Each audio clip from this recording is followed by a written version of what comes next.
Boca se llevó 3 puntos fundamentales de cara a la clasificación a la próxima Copa Libertadores. Ganó por 2-1 a Estudiantes de La Plata. Hace un ratito finalizó el encuentro. Un partido que parecía que no iba a pasar nada y termina pasando de todo, ¿no? De poco fútbol vamos a hablar, porque la verdad que fútbol mucho no se vio, pero en líneas generales estos partidos se ganan con huevos, con corazón, con garra, con viveza criolla, y ese va a ser el título de este video y por eso Boca se lo termina llevando. En el primer tiempo, a ver, Boca se terminó parando sin Paredes, el eje de este equipo que llegó a la quinta amonestación y no podía sumar minutos en este partido por la amonestación contra Barraca Central. Delgado, que se hizo cargo como 5 posicional en la mitad de la cancha, con Belmonte, que también ingresó, y Palacios, que jugó en el otro sector. A ver, a Boca le costó muchísimo progresar en el campo y es algo que ya lo habíamos hablado justamente en el partido anterior, en donde Boca en un bloque, en una línea, en la mitad de la cancha que poco hace de un escalonamiento o de un pase filtrado, teniendo en cuenta que Palacios aparecía por momentos en la mitad, y inclusive ni siquiera con Ceballos, que en este partido fue titular y que se estacionó en el sector de Blanco, en el sector izquierdo del encuentro. Tampoco se entendió mucho en gran parte del primer tiempo. A ver, si bien es el único que intentó un poco y después tuvo su premio, obviamente, ante la perseverancia de hacer el 2-1, de intentar sacarse un nombre de encima, no tenías a ese futbolista que por adentro te pueda hacer la diferencia. Si bien Ceballos avanzaba como futbolista meramente ofensivo, no se entendía ni con Blanco ni con Palacios. Palacios tampoco se posicionaba en un sector de la cancha en donde podía generar algo. Y el doble 9, sobre todo en el primer tiempo, aparecía muy estacionado en el área grande, y muy poco bajaban, tanto Merentiel como Jiménez le costaba mucho. Merentiel no podía tener la pelota, de hecho casi no la tocó en el primer tiempo. Jiménez trataba de salir del área grande y buscar ese toque con Barinaga, inclusive tratar de buscar un pase o buscar un centro, tampoco lo hacía, de hecho quedaba incómodo de espaldas y no podía progresar. Boca, la verdad que en el primer tiempo pasó muy poco, porque ninguno de los dos equipos se arriesgó. Fue muy anticipado, muy previamente estudiado. De hecho, los movimientos eran más que evidentes lo que iba a ser, ¿no? De Palacios para Delgado, de Delgado para Barinaga, Barinaga que no atacó en todo el partido y en el segundo tiempo terminó saliendo, fue reemplazado por Advíncula. Ya vamos a hablar de Advíncula, que entró en la segunda parte. Un Barinaga que al momento de retroceder, y lo único que hacía Estudiante de La Plata era atacar con C3 por el sector, porque sabemos que C3 es un futbolista más que desequilibrante. Barinaga quedaba pagando, le costaba muchísimo marcarlo al futbolista de Estudiante de La Plata, que de hecho fue el único que intentó algo, porque remató de media distancia. Hubo una situación también de Palacios, que en ese momento, en el primer tiempo sobre todo, estaba muy bien bloqueado, y no podía entrar al área. A Carrillo tampoco le llegaba la pelota. Boca se paraba muy bien inteligentemente con los dos centrales muy bien posicionados, pero a la hora de salir, Marchesín la tocaba con alguno de los dos centrales y el central la revoleaba a cualquier parte y volvía otra vez Boca a no poder sostener la tenencia de balón. Creo que eso también se debe porque Boca terminó quedando por momentos siendo un equipo muy largo, donde estaban los dos nueve estaban muy adelantados en el campo. La mitad de la cancha, justamente al tener una línea muy marcada, en donde ninguno hacía la diagonal, ninguno marcaba el pase, quedaba muy estacionada en la mitad de la cancha, y cada uno de los centrales quedaba muy por encima sobre el arquero. Los laterales no pasaban, le costaba muchísimo, y ahí es lo que se vio: un remate de Ceballos que tapa muy bien Muslera, y después en la última jugada del primer tiempo un penal vivísimo, ¿no? Esto digo yo, viveza criolla en este partido, porque Ceballos encara, se saca un hombre de encima y después el futbolista de Estudiantes de La Plata te lo termina agarrando, se cae encima y hay penal para Boca finalizado el primer tiempo, que lamentablemente para Ceballos, y uno ahí creía ver la confianza a dónde se va a ir, termina pegando en el palo, la abre mucho, lamentablemente, y Boca termina no llevándose la ventaja en ese primer tiempo, que no había pasado poco y nada. De hecho, ni siquiera fue un partido que fue trabado, sino que fue muy estudiado y muy posicional, ¿no? En la segunda mitad, Boca no perdió las esperanzas en cuanto al anímico, algo que me parece más que fundamental teniendo en cuenta lo que se le viene al CNS, porque tiene que jugar el Superclásico el próximo fin de semana. Y a partir de ahí, Boca empezó a hacer lo que la jugada pedía, que era marcar el pase.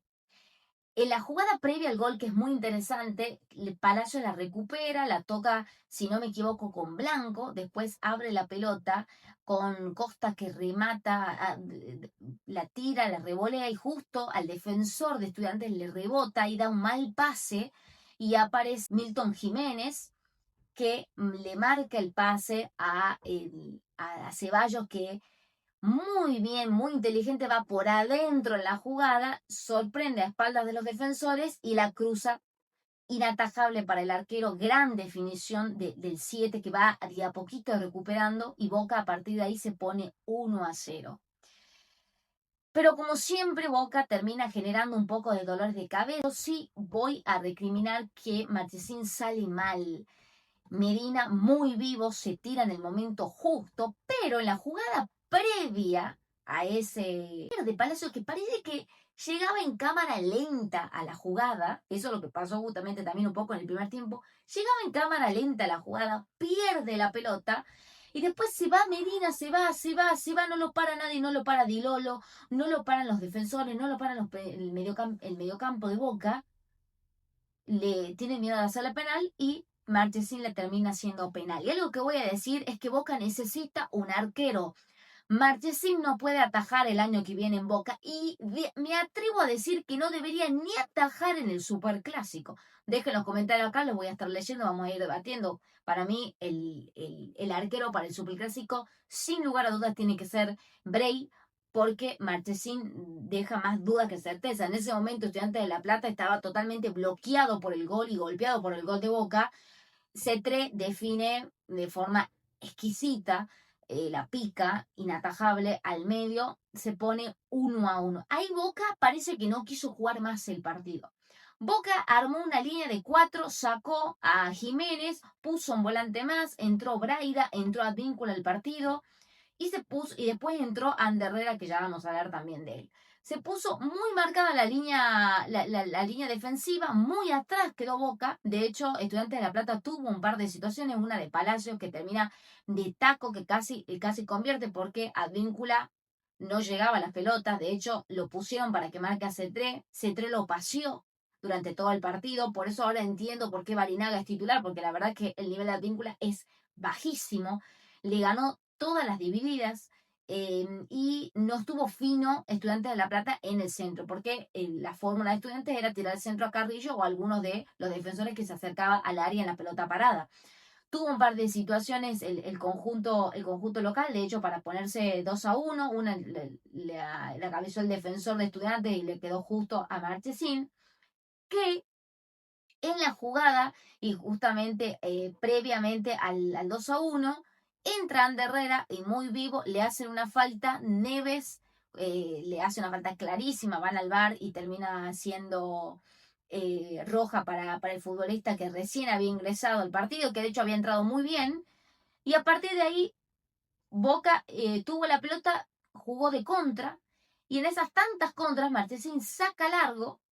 El futbolista muy vivamente, Merentiel va por adentro en la jugada, se la toca a Ander Herrera, que baja la velocidad para que el futbolista Pérez, que venía con todo a marcarlo, lo empuje, se le caiga encima y le cobren un nuevo penal para el CNS. Esta vez lo iba a patear, ahí hay una discusión entre Zenón o Merentiel, que ingresó después en el segundo tiempo. Merentiel, el capitán del CNS, que fue el capitán en la tarde en la cancha de Estudiantes, termina convirtiendo en tiempo de descuento el 2-1. Pero no termina todo acá, porque yo voy a decir algo y no lo voy a dejar de remarcar, y es que en la jugada, hay una jugada que también quedaba muy descompensado, el fondo de Estudiantes, teniendo en cuenta obvio, que lo fue a buscar, y hay un penal que no le cobran a Merentiel. El árbitro no lo quiso cobrar, porque hay un nuevo penal para Boca, que llega tarde, el defensor de Estudiantes lo pisa a Merentiel y no le cobran, finalmente agrega 2 minutos más y Boca se termina llevando una victoria fundamental teniendo en cuenta lo que se viene para la próxima semana, porque el CNS va a tener que disputar un nuevo superclásico y tiene que ganar, porque no solamente los superclásicos hay que ganarlos como sea, sino que también Boca necesita esos 3 puntos para ya quedarse tranquilo. Recordemos que perdió Riestra, perdió Argentinos y Boca hoy no lo dejó pasar y aprovechó un partido que parecía cuesta arriba. ¿Qué va a pasar el próximo fin de semana? Di Lolo llegaba condicionado, no se llevó tarjeta amarilla, eso es algo positivo. Ander Herrera fue vivísimo, vivísimo. Y Boca hoy fue un equipo vivo, en resumidas cuentas, poco fútbol, poca distribución de juego, no hubo triangulaciones tampoco, ni desmarques. Solamente en la jugada del Changuito Ceballos que convierte el 1-0, pero después mucho más no hubo. Fue un partido bastante complicado desde lo táctico, ¿no? Yo ahora tengo acá la pizarra, pero desde lo táctico mucho no se puede analizar porque hubo poco fútbol, pero Boca terminó siendo más inteligente que su rival y se terminó llevando un partido fundamental de cara a lo que se viene. Se viene River, se viene Tigre, Boca necesita sacar 6 de 6 por una cuestión más que nada de confianza. Sí me preocupa que Boca no tiene arquero y sí me preocupa que Boca tiene muy poca variante en la mitad de la cancha. A Boca le costó. Si tengo que hacer un top 3 o los mejores futbolistas del partido, creo que me quedo sin lugar a dudas con el Changuito Ceballos por la actitud que le puso, porque se pudo recuperar a un penal que le hicieron a él justamente y fue el único que realmente intentó en la zona ofensiva. Pero nada, hasta acá el video, el análisis futbolístico del día de la fecha, barra la opinión, como ustedes lo quieran llamar. Para los que no me conocen, mi nombre es Justi. Me pueden seguir en todas mis redes sociales, @JustiInforma. Les voy a dejar acá, les voy a dejar en la cajita de la descripción. No se olviden de darle like, suscríbanse al canal. Ya somos 2700 suscriptores en el canal. Gracias a la gente que está del otro lado. Gracias por bancar los videos. Gracias por bancar a una mujer hablando de fútbol, algo que no todos les gusta, y eso lo tengo que decir gracias a la gente que le gusta escucharme, que le gusta ver mis videos de fútbol en general, porque acá también se suben reels y también información del fútbol nacional e internacional, así que les agradezco, muchas gracias por bancar. Suscríbanse al canal, así crecemos, capaz que en una de esas llegamos a los 3000 suscriptores a fin de año. ¿Llegaremos? Vamos a ponerlos a prueba ahí a ustedes para que compartan este video. Así que nada, como siempre, nos vemos en un próximo análisis futbolístico.